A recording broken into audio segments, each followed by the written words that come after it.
Biomoléculas orgánicas. Mi nombre es Aidariedni Pardo Riaño, materia Biología Celular y Molecular, Universidad Nacional Abierta de Distancia, Tunja 2017.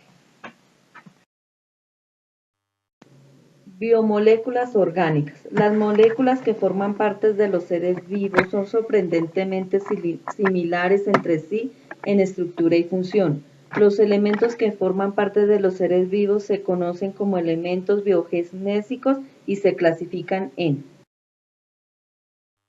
bioelementos primarios. Los bioelementos primarios son indispensables para la formación de las biomoléculas fundamentales, como los carbohidratos, los lípidos, las proteínas y los ácidos nucleicos.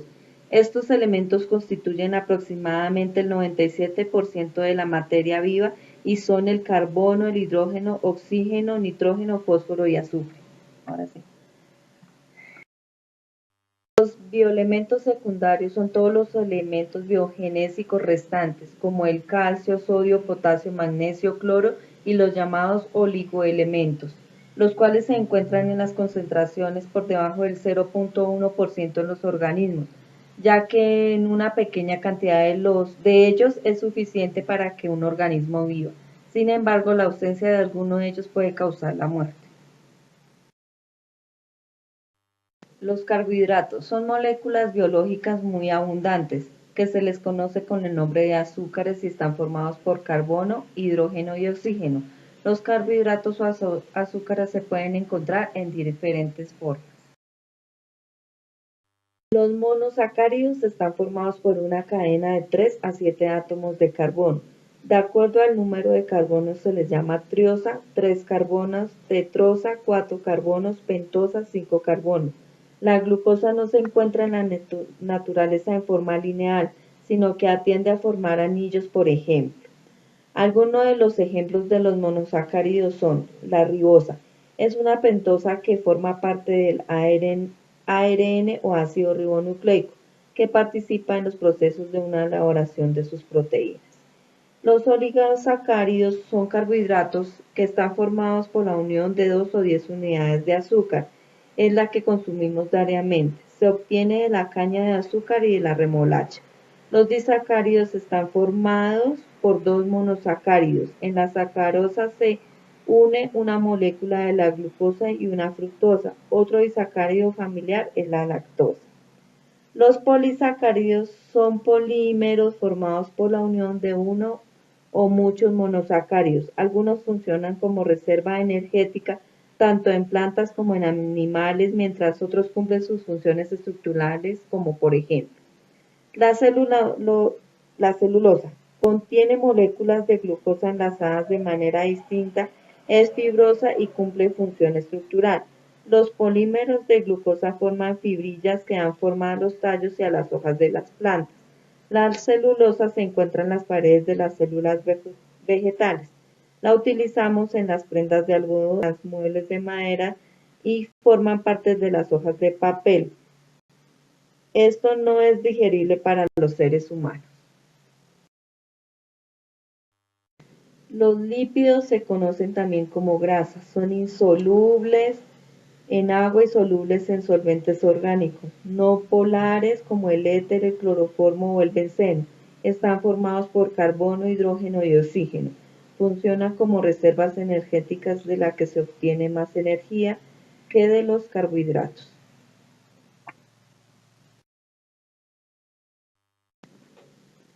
Entre los lípidos encontramos lípidos simples, lípidos compuestos y esteroides. Lípidos simples. Solo contienen carbono, hidrógeno y oxígeno. En este grupo se encuentran los aceites, las grasas y la cera. Su función es de reserva energética. Muchas de las grasas naturales se forman de la unión de una molécula de glicerol con 3 ácidos grasos y se llaman triglicéridos. Los lípidos compuestos además contienen otros elementos como fósforo, nitrógeno. A este grupo pertenecen los fosfolípidos, los cuales contienen un grupo de fosfato asociado a un lípido. El grupo de fosfato se convierte en la cabeza polar de la molécula, que va a ser hidrofílica, y las cadenas de ácido graso se convierten en las colas hidrofóbicas. Los esteroides se componen de 4 anillos de carbono fusionados. Un ejemplo es el colesterol, que es un componente vital de las membranas de las células animales y también participa en las células de los otros esteroides, como las hormonas sexuales femeninas y masculinas, o la aldosterona, hormona que controla los niveles de la sal. Las proteínas son moléculas muy grandes formadas por la unión de monómeros llamados aminoácidos. Un aminoácido contiene un carbono central al que se une a un grupo amino, un grupo carboxilo y un oxígeno o un grupo radical. Las proteínas son elementos fundamentales de un organismo. Las uñas, así como los diminutos vellos que hay en ellas, formados por queratinas. Una proteína estructura la piel que la envuelva contiene colágeno. Una proteína que le da forma por debajo de la piel están los músculos formados por la actina y la miosina. Proteínas contráctiles, es decir, móviles. Si llegamos a los vasos sanguíneos, la sangre contiene proteínas. En ellas la hemoglobina se transporta el oxígeno que respira y varias hormonas que regulan las funciones del organismo. Por ejemplo, la insulina que regula el nivel de azúcar en la sangre. Los ácidos nucleicos son polímeros formados por nucleótidos. Un nucleótido está formado por una base nitrogenada, una molécula de azúcar y un fosfato. En el caso del ácido desoxirribonucleico, el ADN, el azúcar es la desoxirribosa. El